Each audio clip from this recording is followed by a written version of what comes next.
ya ke masoyiya. Ni so ya kama da zuciya ya kan gamo jini da jijiya.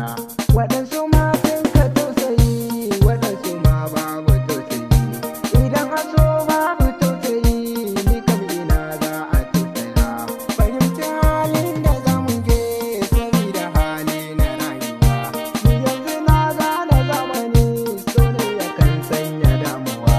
Waɗansu ma za su bar abun a rai su kwanta da damuwa.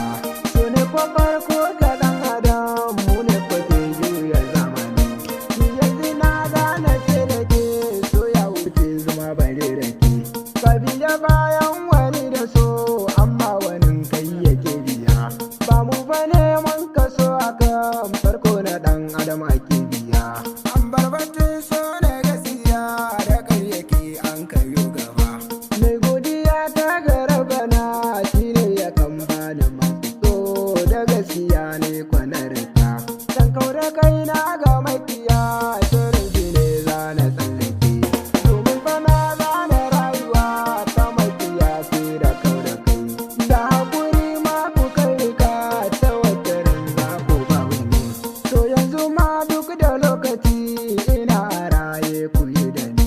Me ya fi junan mutum da rai don mutuwa babu magani. Shi ne bahaushe yake faɗa Allah ya kawo da ran yabo.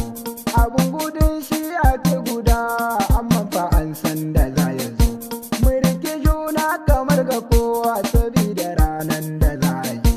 A nan kaɗai mun ka samu damar da za mu yafiya ga ahali.